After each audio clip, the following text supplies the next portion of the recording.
Captain Jake Morrison stood on the bridge of the exploration ship Meridian and watched the stars.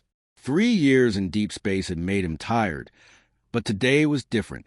Today they had found something new. "Captain, we are getting signals from the third planet," said Lisa Chun, the ship's science officer. She was looking at her screen with wide eyes. "The signals are not natural. Something intelligent lives there." Jake walked over to her station. The planet looked green and blue from space, much like Earth. "What kind of signals, Lisa?" "Communication signals, sir. Very advanced. The technology is better than ours." Lisa turned to look at him. "Captain, this could be first contact with an alien race." Commander Ryan Burke, the ship's security chief, stepped forward. "Sir, should we be careful? We don't know if they're friendly." Jake thought for a moment. This was what they had traveled so far to find. Earth needed to know about other intelligent life. "We will be careful, but we have to make contact. Send a simple greeting signal." Lisa worked at her controls for several minutes. "Sending now, sir." They waited. The bridge was quiet except for the soft hum of the ship's engines. Everyone watched the communication screen. "Captain," Lisa shouted suddenly, "we have a response. They want us to come down to the planet's surface. They are sending coordinates." "That was fast," Ryan said. His hand moved to his weapon. "Too fast. How did they learn our language so quickly?" "Maybe their technology is very advanced." Jake said, "Prepare a landing party. Lisa, you will come with us to study them. Ryan, bring 3 security officers." 2 hours later, their small shuttle landed on the planet's surface. The world was beautiful. Tall trees with strange purple leaves grew everywhere. The air was clean and fresh. Strange animals moved through the forest, but they all seemed to run away when the humans appeared. "The gravity is a little heavy," Lisa said as they walked from the shuttle, "and the oxygen level is perfect for us." "Where are the aliens?" Ryan asked. He looked around carefully. "They told us to land here." Jake was about to answer when he heard a sound.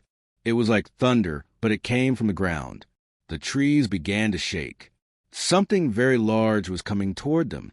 "Sir," Ryan said quietly, "I think we should go back to the ship."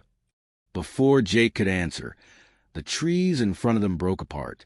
Something huge stepped into the clearing where their shuttle waited. The creature was 12 feet tall.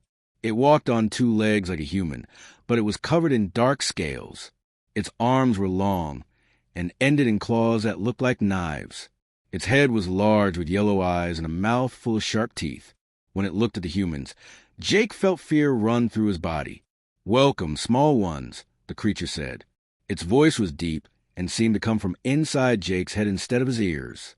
"I am the Huntmaster. We are the Vorthak." More creatures came out of the forest. They were all huge and looked like hunters. Jake counted at least 20 of them. Each one carried weapons that glowed with strange energy. We come in peace," Jake said. His voice shook a little. "We are from Earth. We want to be friends." The Huntmaster made a sound that might have been laughter. "Friends? You are prey, small ones. We are predators. We have ruled this galaxy for 1,000 years. Every race we meet becomes our prey." "Prey?" Lisa asked. "What do you mean?" "We hunt," the Huntmaster said. "It is what we do. It is what we are. Your species looks interesting. You'll provide good sport." Ryan stepped forward. "We have weapons too. We can defend ourselves." The Huntmaster moved so fast that Jake could barely see it. One moment Ryan was standing next to him. The next moment, the alien had grabbed Ryan and lifted him into the air. The Huntmaster's claws were at Ryan's throat. "Your weapons are toys," the Huntmaster said. "We have studied your ship while you landed. Your technology is weak. Your bodies are soft. You will be easy prey." Jake's mind raced. They were in terrible danger. "Please let him go. We will leave your planet and never come back." The Huntmaster set Ryan down, but did not move away from him. "Leave? No, small one. You will return to your people. You will tell them that the Vorthak are coming. You will tell them that the hunt will begin soon." "Why would you let us go?" Lisa asked. "Because fear makes the hunt more interesting," the Huntmaster said. "When we arrive at your worlds, your people will know what comes for them. They will try to run. They will try to hide. They will try to fight.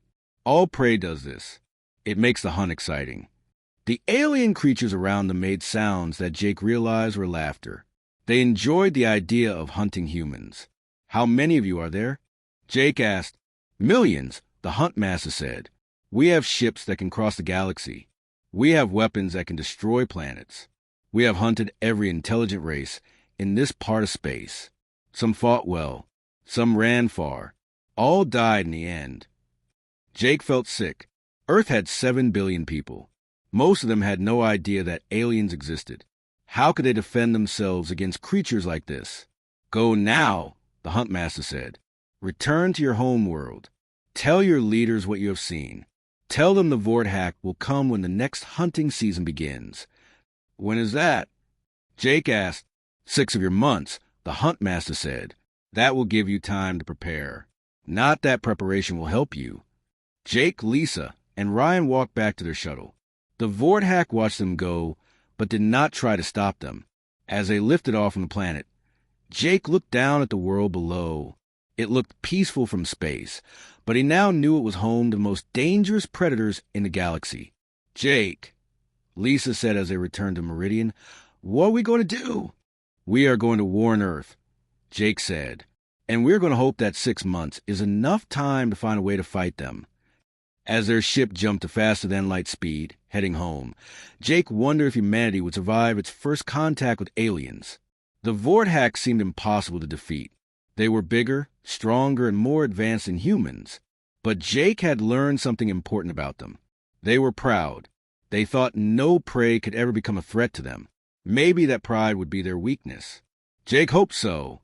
Earth's survival might depend on it. Helen Ross stood at the window of her office and watched the morning sun rise over New Geneva Colony. The small human settlement had grown well in the past 5 years. Farms stretched across the valley, and the town center bustled with activity. Children played in the streets while their parents worked to build a new life on this distant world. Helen loved this place. As a colony administrator, she had helped these people create a home far from Earth. But today, dark clouds filled her thoughts. 3 days ago, they had received an emergency message from Earth. Aliens were coming. Hostile aliens that hunted other species for sport.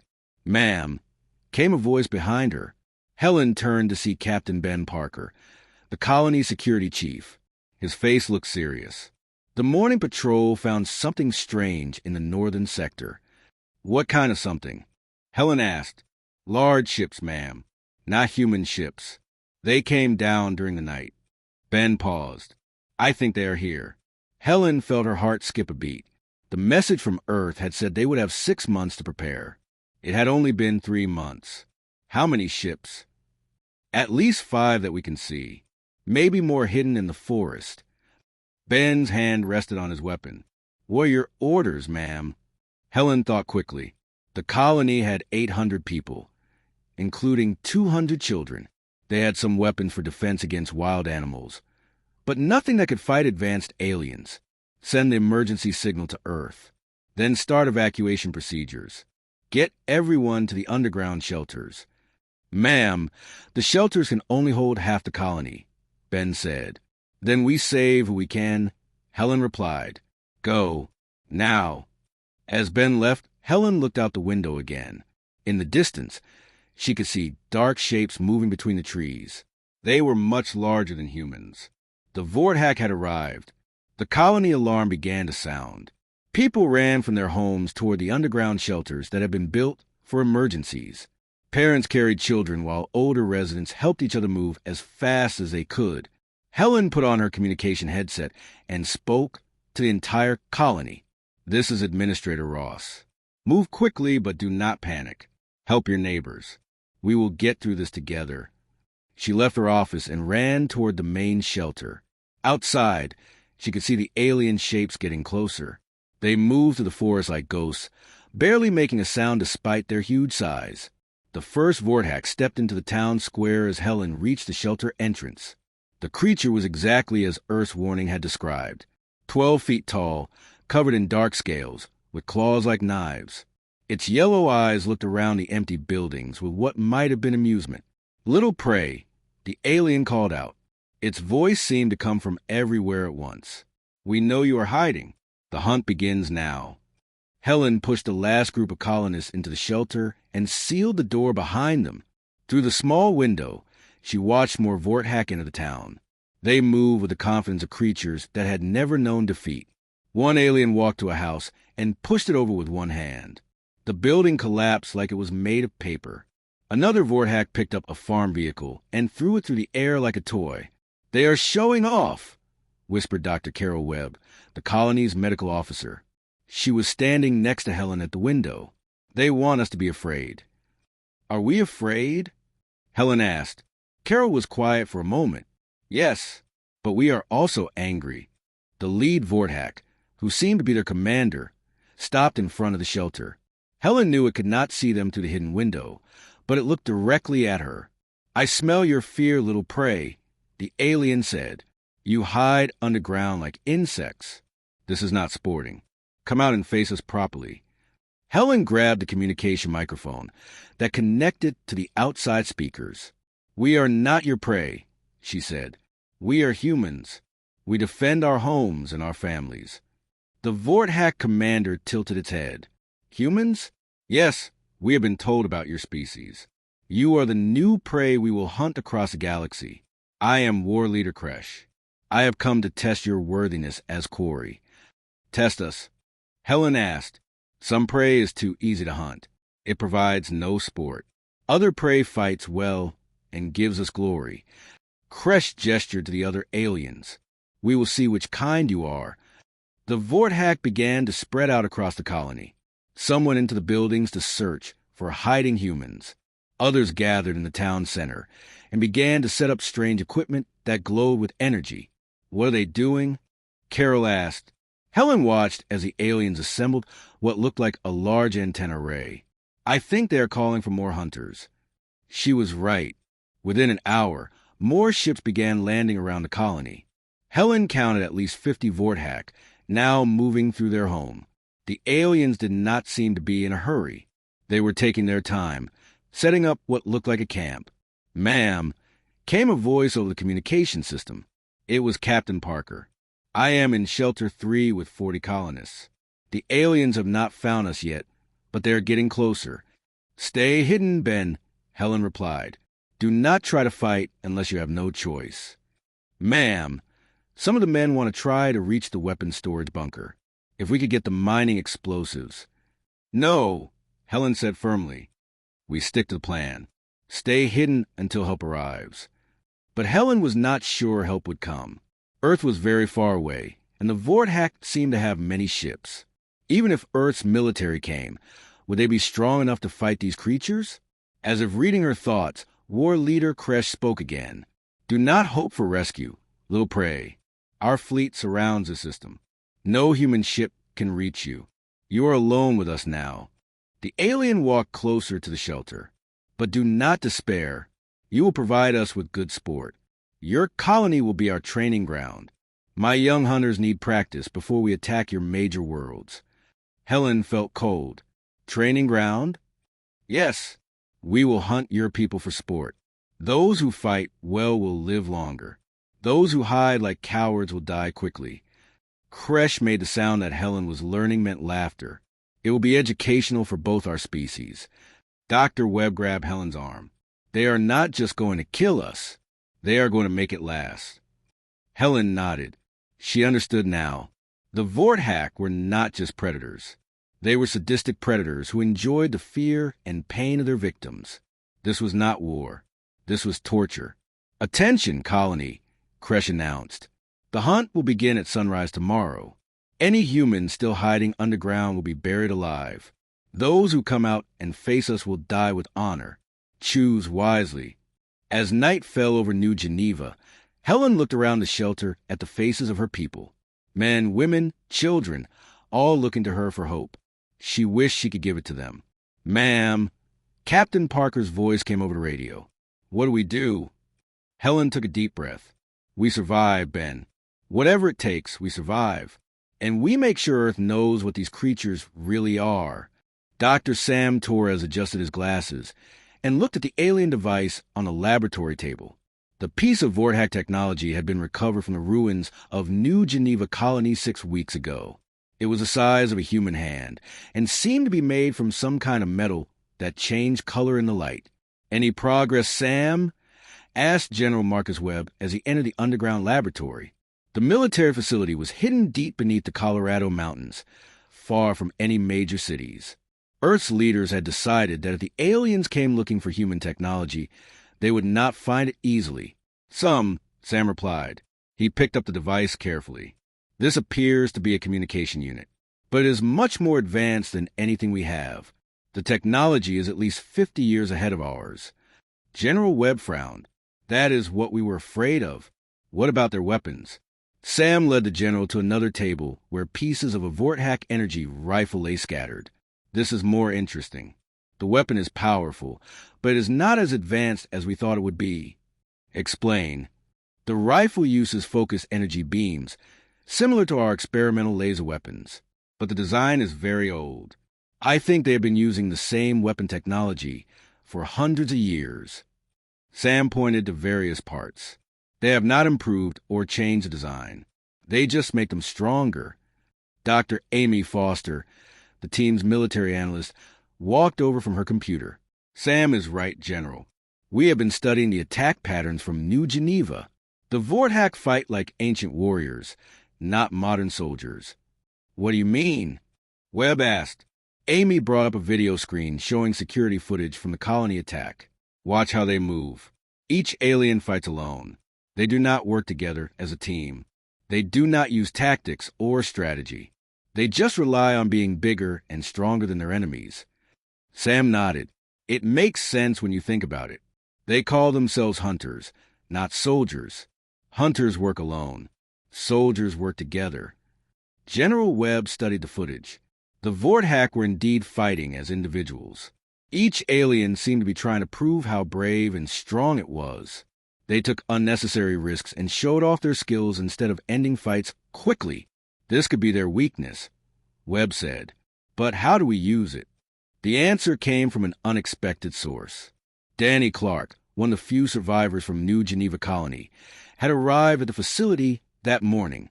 The former Marine had spent 2 weeks hiding in the wilderness while the Vorthack hunted his people. "They are predictable," Danny said as he joined the group around the video screen.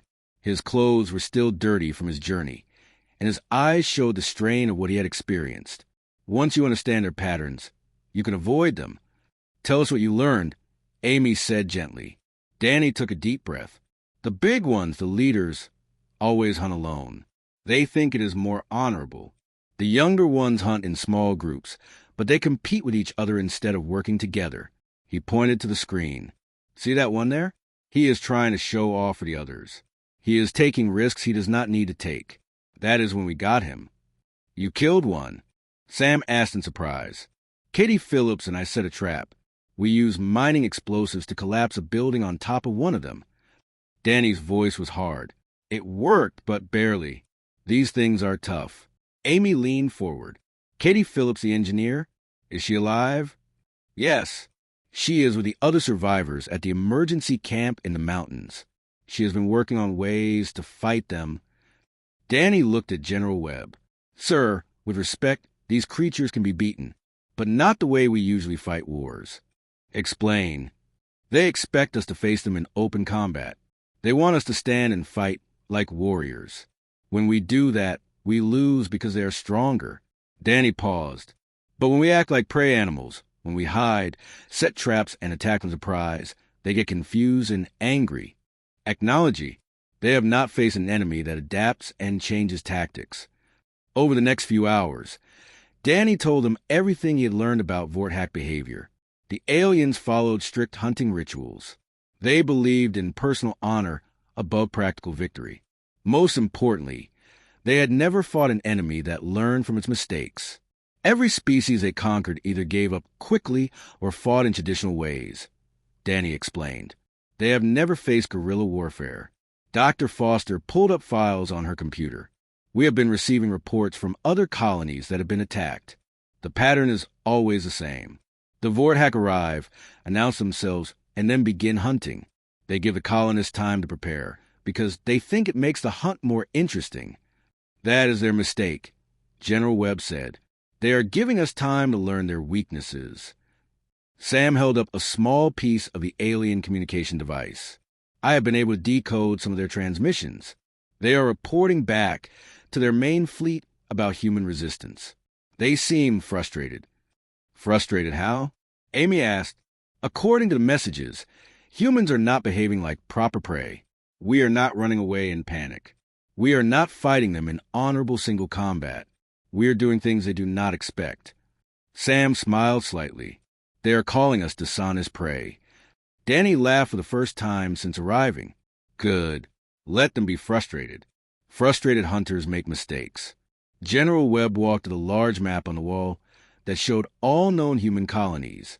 Red marks indicated where the Vorthak had attacked. Yellow marks showed colonies that were preparing for attack. How many survivors are there from the attacked colonies? He asked. Amy checked her files. More than the aliens think. They assume that anyone who runs away during the hunt is dead. But we have confirmed that over 2,000 colonists escaped into the wilderness and are still alive. Are they organized? Katie Phillips and some other engineers and former military personnel are setting up resistance cells. They are sharing information about Vorthak weaknesses and teaching other survivors how to fight back. Sam looked up from his work. General, I think I understand something important. The Vorthak are not trying to wipe us out quickly. They want to keep us alive as long as possible because they enjoy the hunt. That is correct, Danny said. They could destroy our colonies from orbit if they wanted to, but they land on the surface and hunt us on foot because it is more fun for them. General Webb smiled grimly. Then they have made a tactical error. They are giving us time to organize and learn. The longer this goes on, the better we get at fighting them. Dr. Foster brought up new files on her screen. Sir, we have been in contact with the resistance cells. They want to coordinate attacks on Vorthak hunting parties. They think they can start taking prisoners for interrogation. Prisoners? Sam asked, Is that possible? Katie Phillips thinks so. She has designed traps that could capture a Vorthak alive. The trick is separating one from its hunting pack. General Webb looked at the alien technology on the laboratory tables, then at the map of colonies on the wall. Earth's military was preparing for the main Vorthak fleet to arrive, but they were still outmatched by alien technology. However, something was changing. Humans were learning. They were adapting. They were becoming something the Vorthak had never faced before. Prey that fought back intelligently.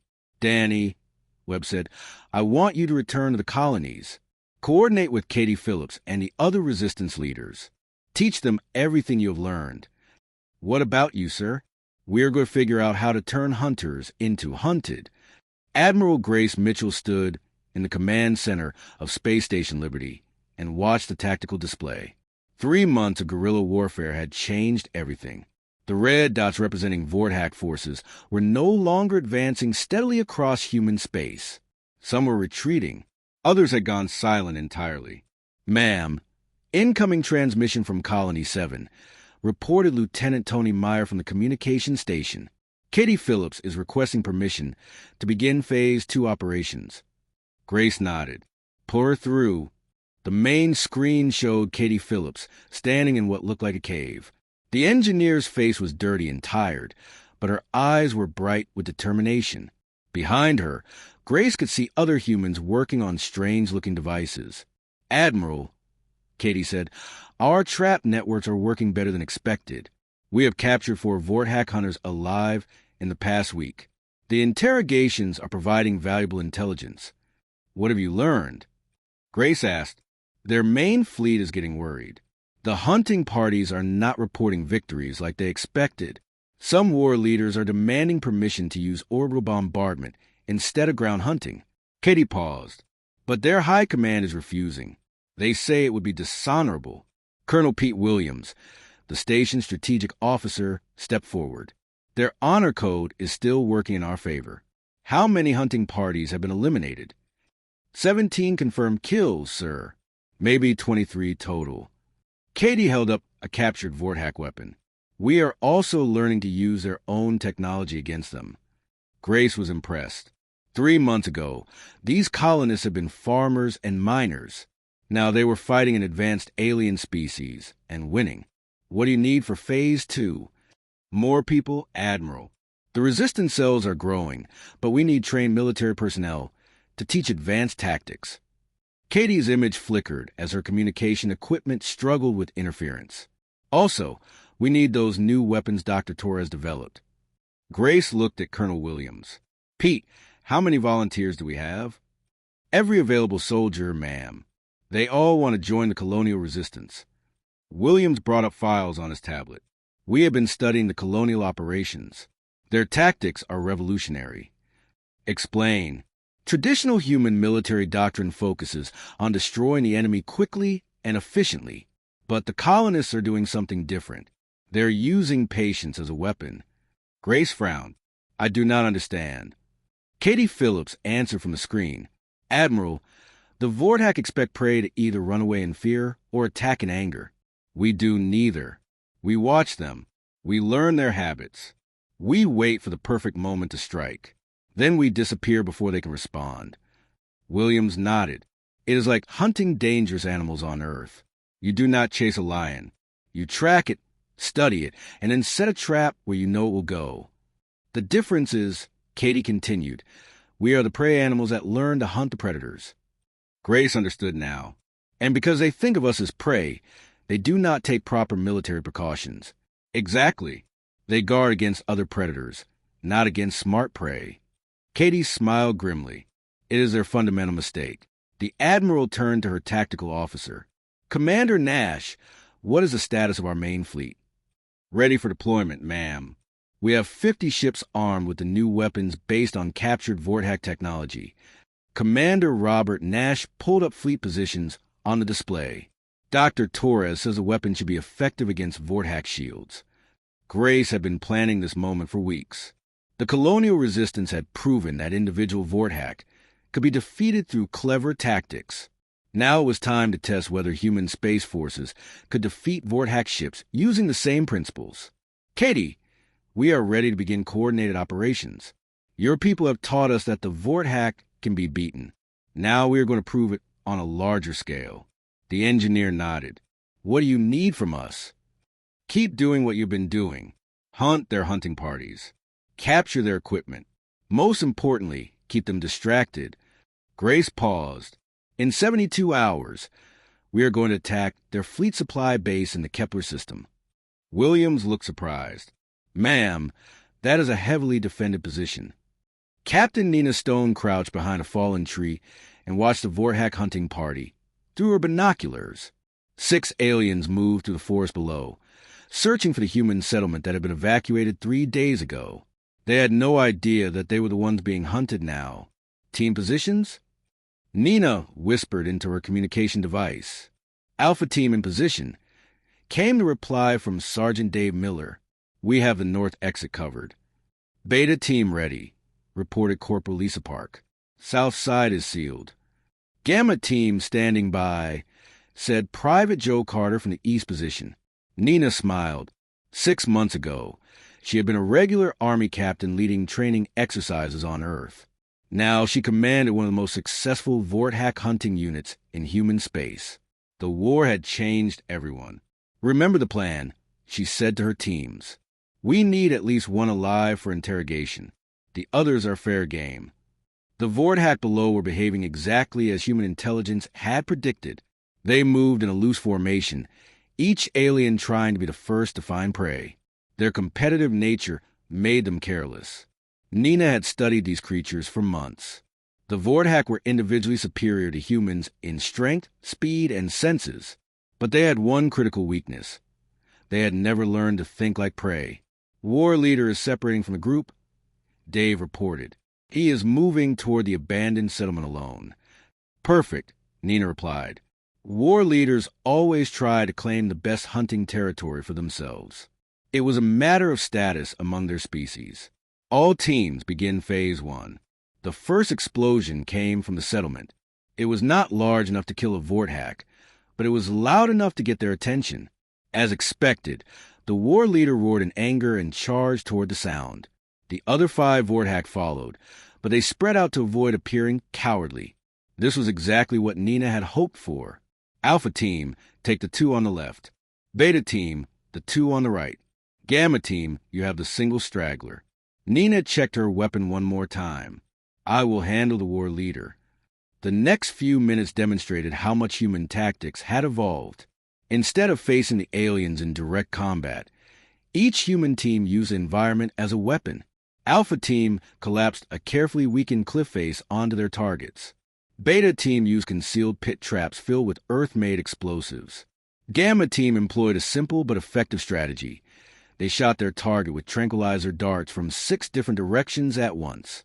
Nina had the most challenging job. War leaders were smarter and more experienced than regular Vorthak hunters. She could not rely on simple traps. The alien entered the settlement cautiously, its yellow eyes scanning for enemies. Nina was hidden in the ruins of a building, watching through a crack in the wall. "Where are you, little prey?" the war leader called out. "I smell your fear. Come out and face me with honor." Nina almost laughed. The creature still thought it was hunting humans. It had no idea that it was walking into the most sophisticated trap her team had ever built.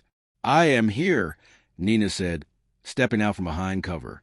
The war leader spun toward her, raising its energy weapon.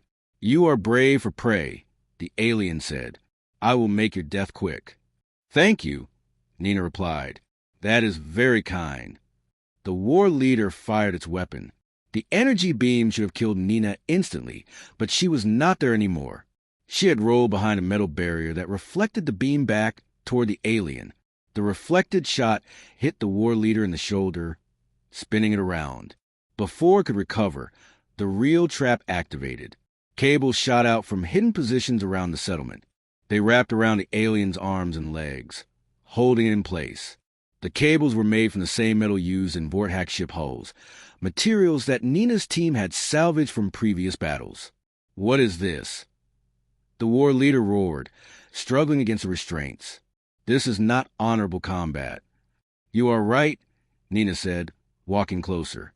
"This is not combat at all. This is capture. You are now a prisoner of a human resistance." The alien's eyes widened in shock. "Impossible. Prey does not capture predators. It is against the natural order."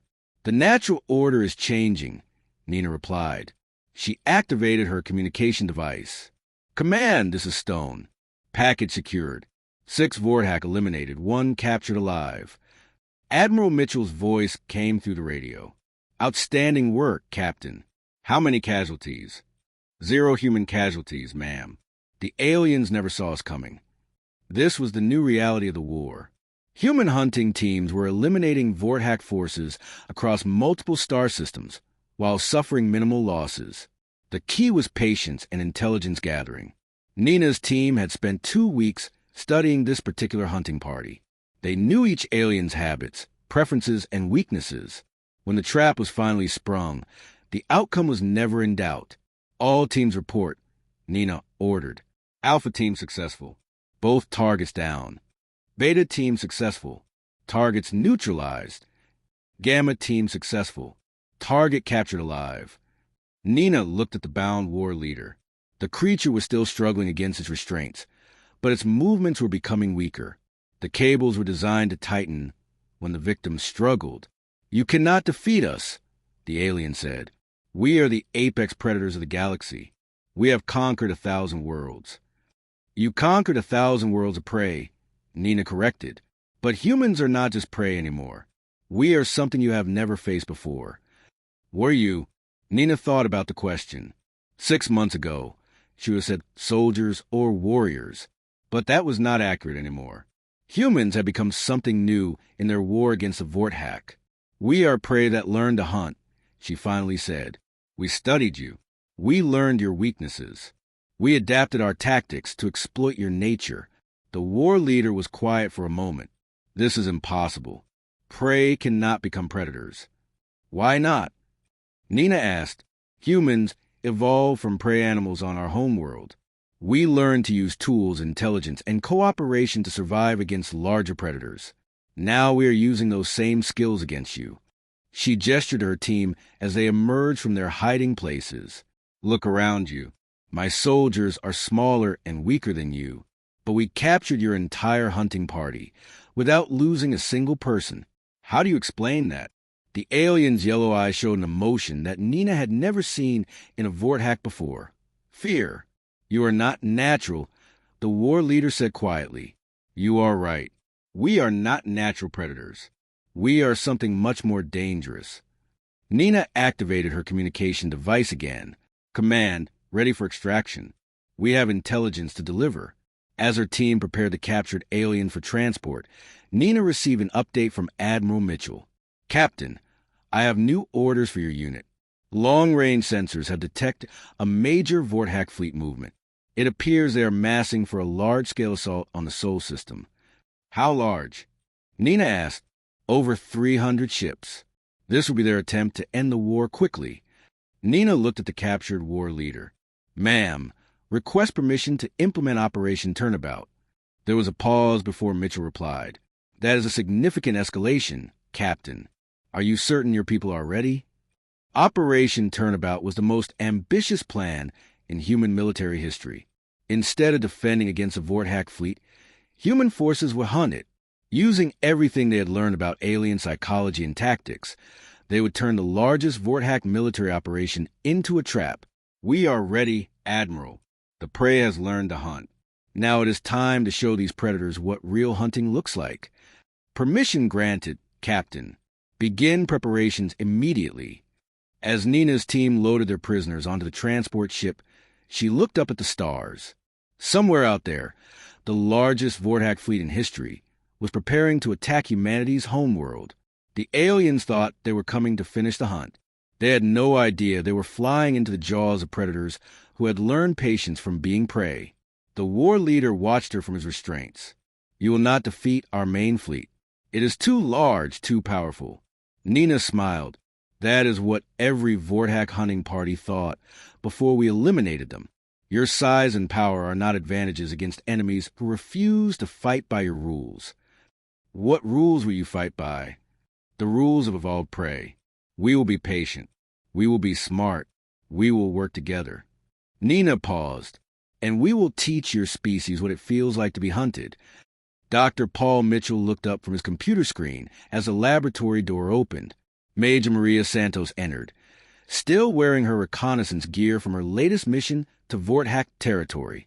Doctor, I have the samples you requested, Maria said, setting a sealed container on his desk. Getting them was not easy. The alien homeworld is even more dangerous than we thought. Paul opened the container carefully. Inside were soil samples, plant specimens, and what looked like pieces of strange technology. Tell me what you saw, Maria. The entire planet is artificial, she replied, sitting down heavily in a chair. What we thought was a natural predator ecosystem is actually maintained by ancient machines. The Vorthack are not really apex predators. They are artificially enhanced hunters. Paul stared at her. Enhanced how? Maria pulled out a recording device. I managed to get close to one of their enhancement facilities. The young Vorthack go through a process that changes their bodies and minds. Nanomachines in their bloodstream make them stronger, faster, and more aggressive. Nanomachines? Paul examined one of the samples under his microscope. Yes, I can see them. Microscopic robots that integrate with their nervous system. Doctor, there is more. The machines do not just make them stronger. They also limit their thinking. The Vorthack cannot imagine being anything other than hunters. The nanomachines prevent them from adapting or changing their behavior. Paul was quiet for a moment, thinking about what this meant. They are prisoners of their own technology. Exactly. Their ancestors created a system to make perfect predators, but they created a trap for their entire species. Maria activated her recording device. Listen to this. The recording showed Maria's hidden camera footage from the Vorthack homeworld. Ancient machines the size of buildings pumped strange gases into the atmosphere. Massive installations generated energy fields that covered the entire planet. The machines maintained the atmospheric composition, gravity, and electromagnetic fields that allow the nanomachines to function, Maria explained. Without this technological support, the Vorthack would lose their enhanced abilities. Paul was studying the data on his screen. Maria, this changes everything. If we can disrupt their support systems, we can turn apex predators back into whatever they were before the enhancement process, she finished. I managed to capture some historical records from their archives. The original Vorthack were not much different from humans. They were intelligent, but not particularly strong or aggressive. Paul brought up a comparison chart on his main screen. Look at this. The nanomachines increase physical strength by 300%, reaction speed by 200%, and aggression by 500%. But they also reduce cognitive flexibility by 70%, which explains why they cannot adapt to new tactics, Maria said. They are locked into thinking like hunters because the machines will not let them think any other way. Can the process be reversed? Unknown, but I found something interesting in their archives. Maria handed him a data crystal. This contains records of what they call the Great Hunt, their expansion across the galaxy over the past 1,000 years. Paul inserted the crystal into his computer. Files and images filled his screen, showing the history of Vorthack conquests. Planet after planet fell to their hunting fleets. Entire species were eliminated or enslaved. Every species they conquered was defeated the same way. Maria continued. The Vorthack would arrive, announce their presence, and then hunt the local population for sport. It worked because no species had ever developed effective counter-hunting tactics. Until humans, Paul said. Until humans. We are the first prey species they've encountered that learned to hunt them back. Maria pointed to recent entries in the Vorthack records. Their military commanders are reporting failures they do not understand. Some are requesting permission to change tactics. Paul scrolled through the files. What does their high command say? They refuse.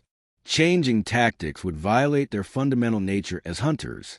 The nanomachines will not allow them to consider alternatives. Maria smiled grimly. They are trapped by their own perfection. Paul stood up and walked to the large display showing Earth's solar system. Maria, I need you to brief Admiral Mitchell immediately. This information could end the war. How? We have been fighting the symptoms, not the cause. The Vorthack are not naturally aggressive predators. They are artificial constructs maintained by technology. Paul pulled up technical diagrams. If we can target their support infrastructure instead of their fleets. Maria understood immediately. We can turn off their enhancements, make them vulnerable. More than that, we can change their entire ecosystem, turn their homeworld from a predator paradise into something that supports cooperative species instead of hunters. Paul's communication system buzzed. Admiral Mitchell's face appeared on the screen. Dr.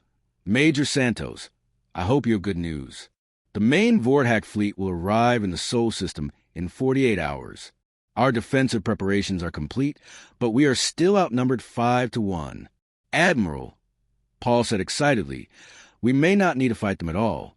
Major Santos has discovered that the Vorthack civilization is artificially maintained by ancient technology. He quickly explained Maria's findings. As he talked, Admiral Mitchell's expression changed from concern to amazement to grim determination. You are saying we can shut down their entire enhancement system?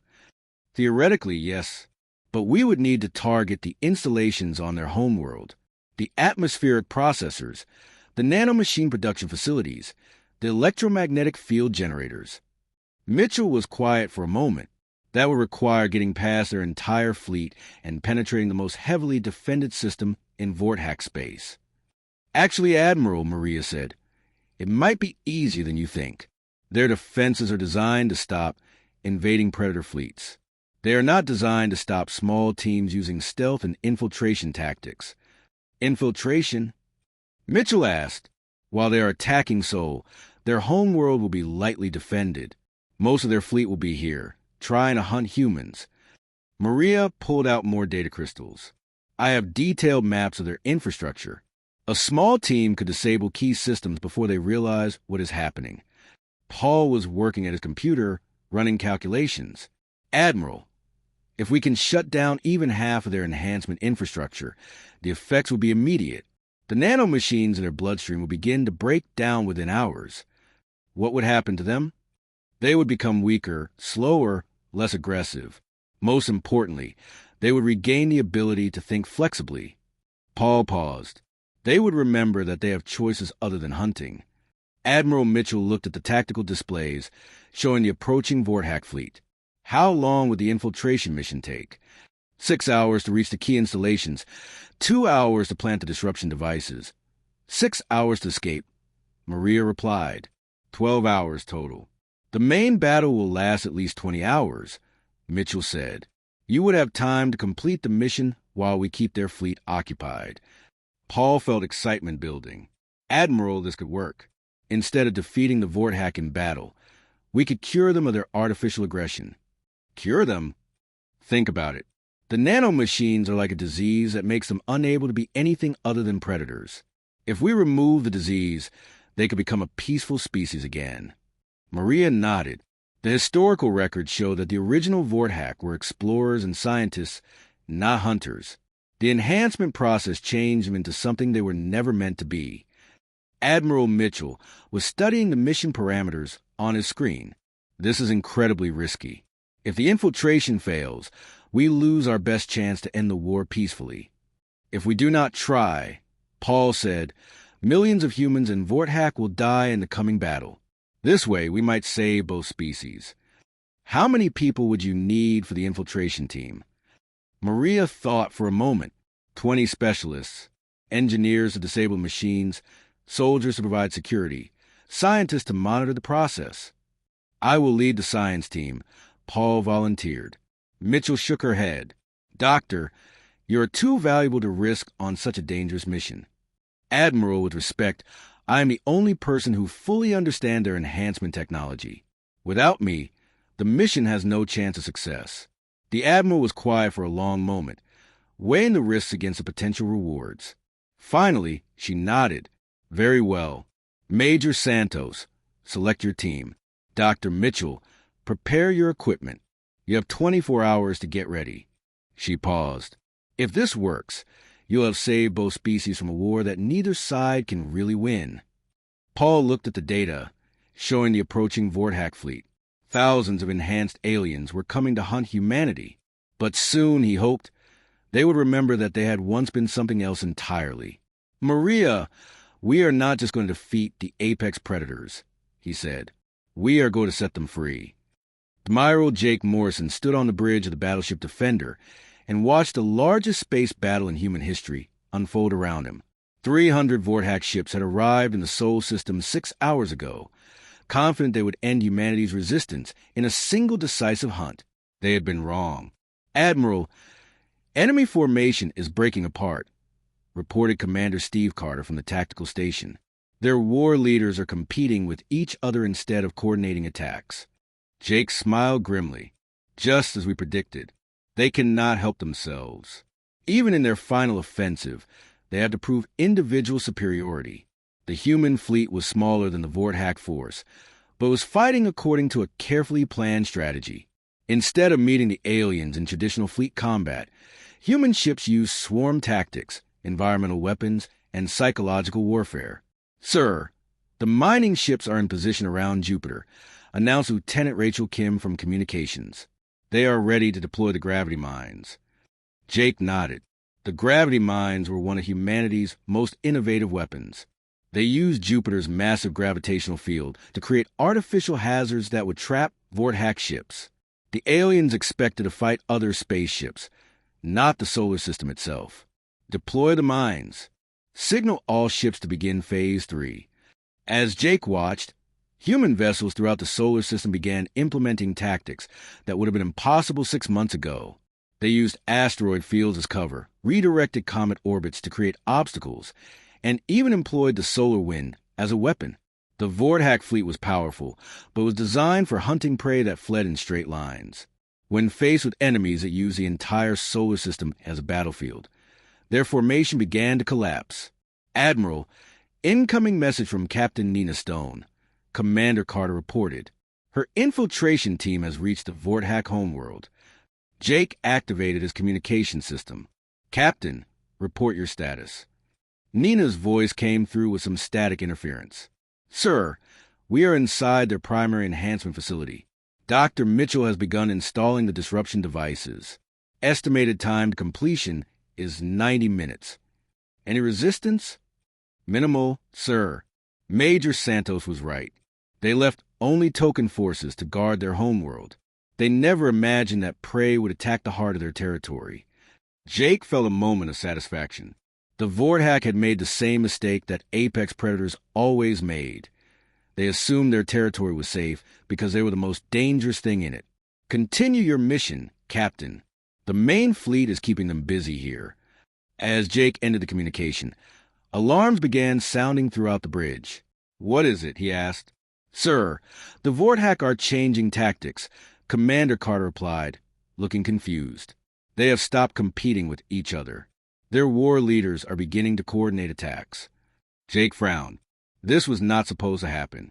The Vorthack could not coordinate effectively because their enhancement process made them too aggressive and competitive. Sir, came another report from Lieutenant Kim. We are receiving transmissions from their fleet. The Huntmaster himself is assuming direct command of all forces. On the main screen, Jake could see the massive Vorthack command ship. It was larger than any human vessel, bristling with weapons that could destroy planets. The Huntmaster's personal flagship had arrived to end the war. All ships, this is the Huntmaster, came a voice that seemed to shake the bridge with its power. Enough games, little prey. You have shown clever tricks, but the hunt ends now. Surrender, and some of you will be kept alive for sport. Jake activated the fleet communication system.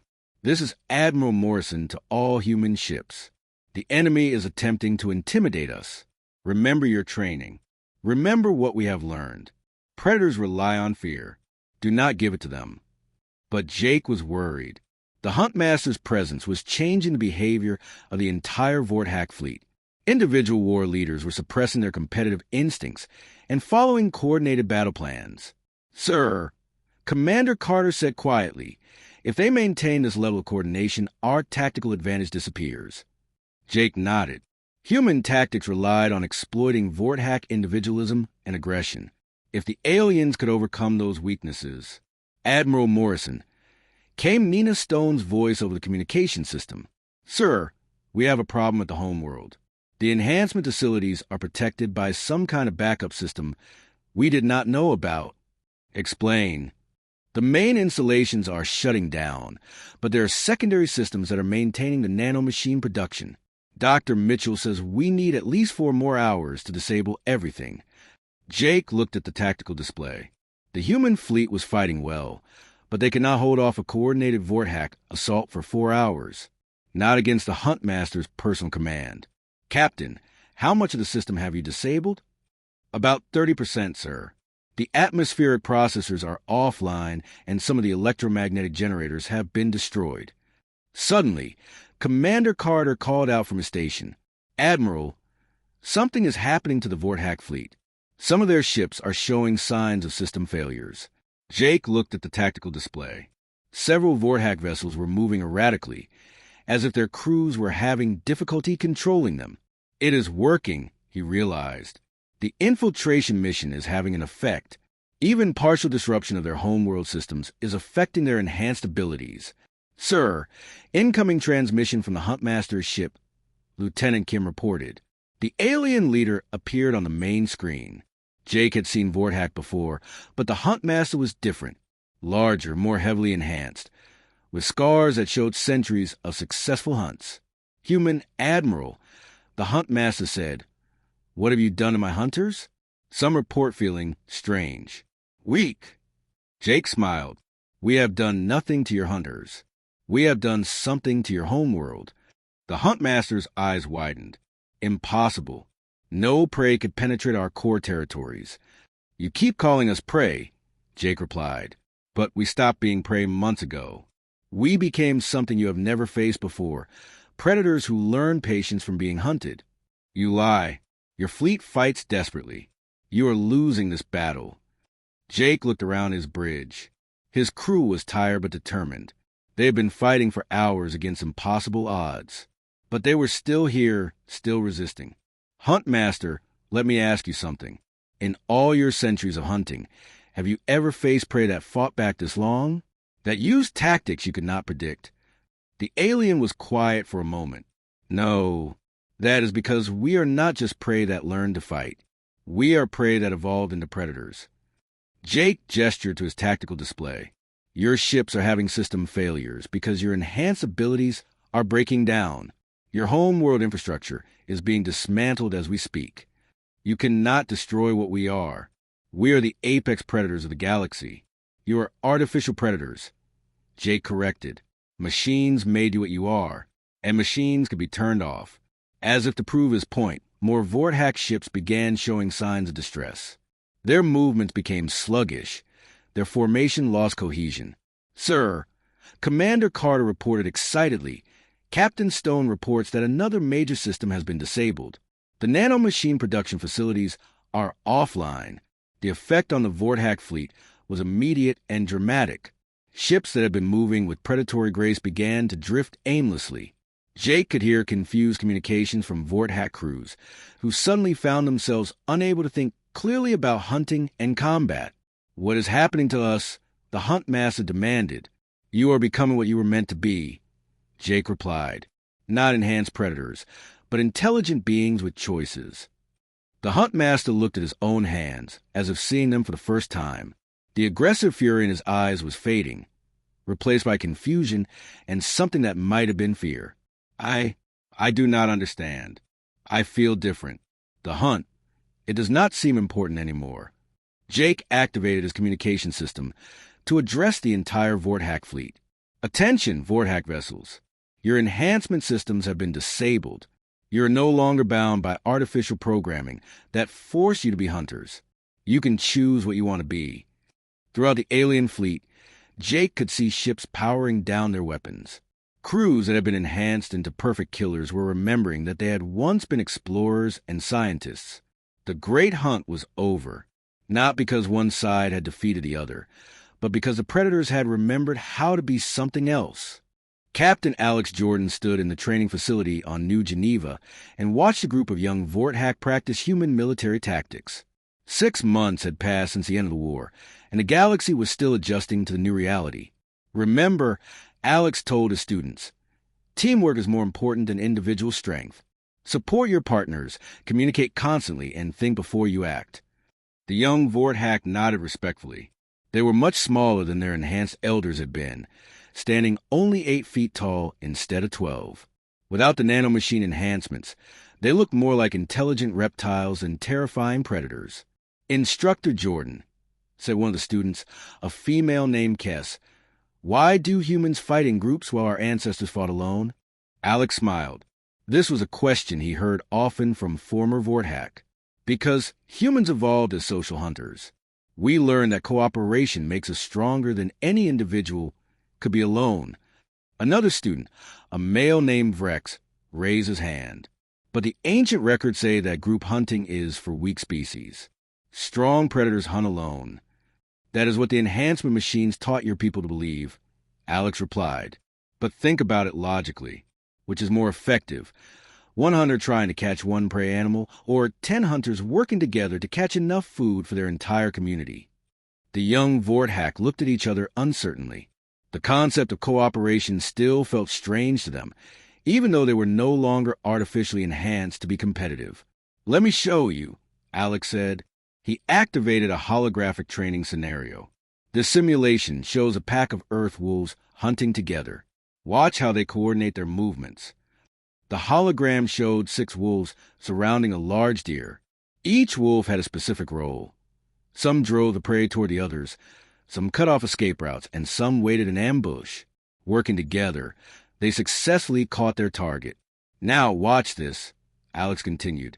He switched to a different scenario showing a single large predator hunting alone. This is a saber-toothed tiger from ancient Earth.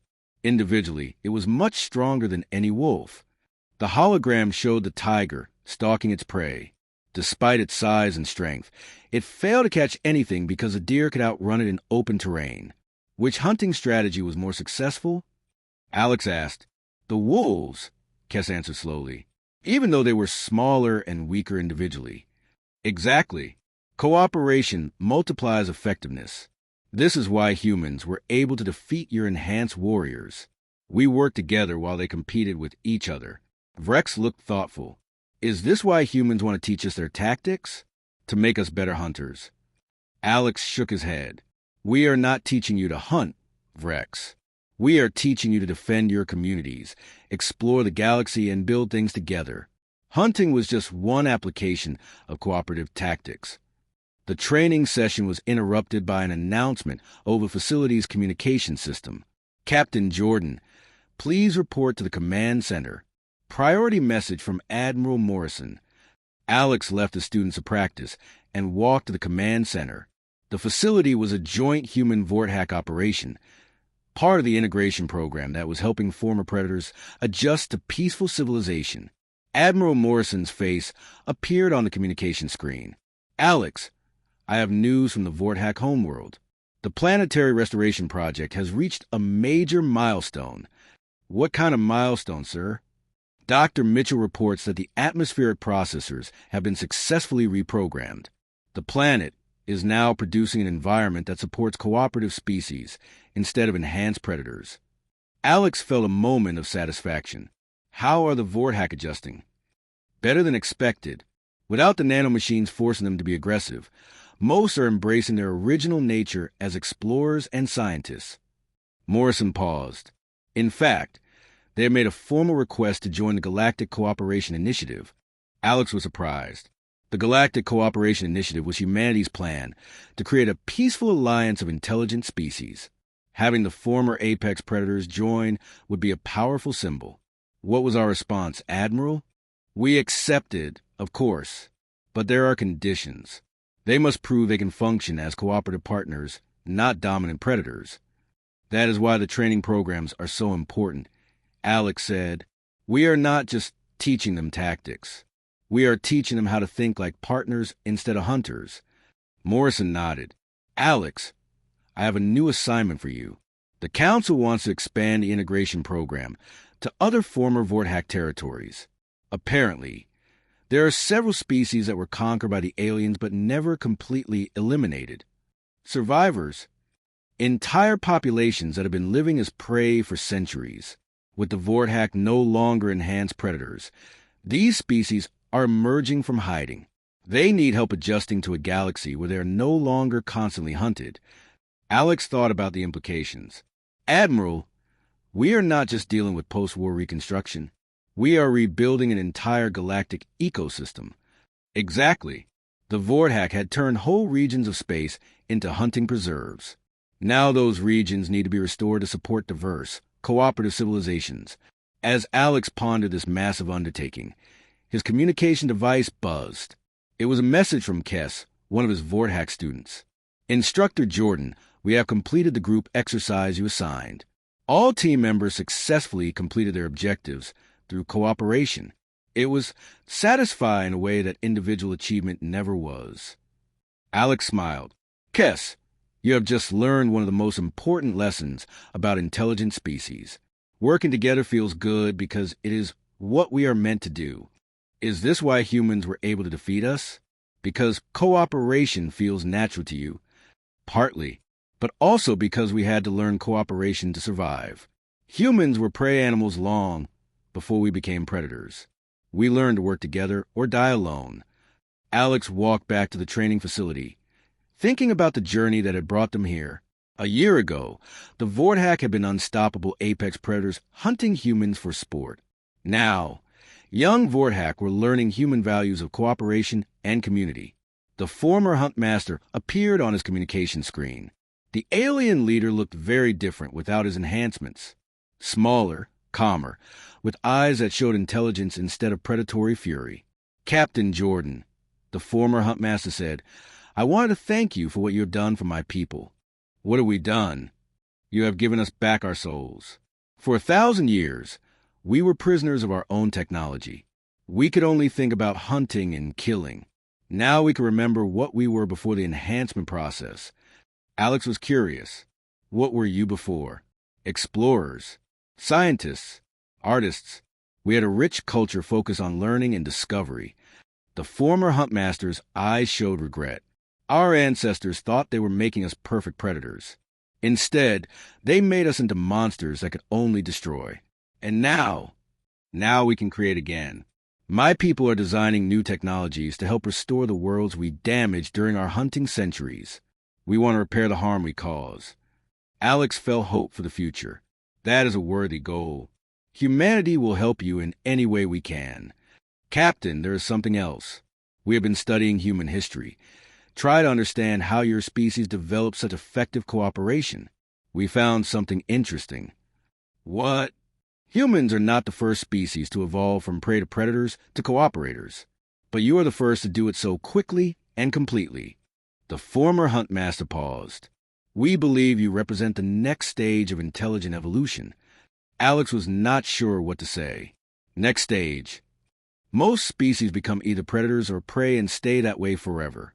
But humans became predators that remembered how to be prey, and prey that learned how to hunt. You can be both or neither, as circumstances require. The alien leader was quiet for a moment. This is why you were able to defeat us. You were not trying to become better predators. You were trying to become something beyond predation entirely. Alex looked out the window at young humans and Vorthak working together in the training yard. They were not predators or prey. They were partners building something new. Captain Morrison told me something once, Alex said. He said that true apex status does not come from being the best hunter. It comes from being able to reshape entire ecosystems to serve peaceful purposes. Your Admiral Morrison is wise. Humans have not just defeated the apex predators of the galaxy. You have tamed them and turned them into builders instead of destroyers.